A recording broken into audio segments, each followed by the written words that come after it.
মাত্র ৩৯ সেকেন্ডের ব্যবধানে পরপর দুটি শক্তিশালী ভূমিকম্পে লন্ডভন্ড হয়ে গেছে ভেনেজুয়েলা। রিখটার স্কেলে প্রথম ভূমিকম্পের মাত্রা ছিল ৭.২ আর মাত্র ১ মিনিটেরও কম সময় পরে আঘাত হানে আরো শক্তিশালী ৭.৫ মাত্রার দ্বিতীয় ভূমিকম্প।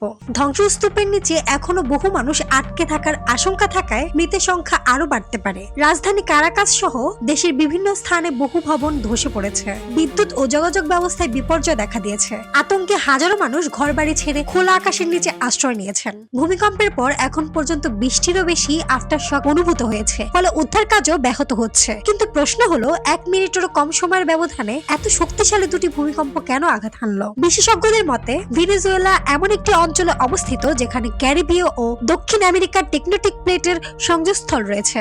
দীর্ঘদিন ধরে জমে থাকা চাপ হঠাৎ মুক্ত হয়ে অগভীর স্ট্রাইক স্লিপ ফল্টে চ্যুতি সৃষ্টি করায় এই জোড়া ভূমিকম্পের উৎপত্তি হয়। ইউএসজিএস জানিয়েছে এটি ছিল একটি জটিল সিসমিক ডাবলেট ঘটনা, যেখানে প্রথম কম্পনের পরপরই দ্বিতীয় এবং আরো শক্তিশালী কম্পন আঘাত হানে। এদিকে উদ্ধার অভিযান অব্যাহত রয়েছে। কর্তৃপক্ষ সবাইকে ক্ষতিগ্রস্ত ভবন থেকে দূরে থাকার নির্দেশ দিয়েছে। বিশেষজ্ঞদের আশঙ্কা, আগামী কয়েকদিন আরো শক্তিশালী আফটারশক হতে পারে। পরিস্থিতির উপর নজর রাখছে আন্তর্জাতিক উদ্ধার সংস্থাগুলো।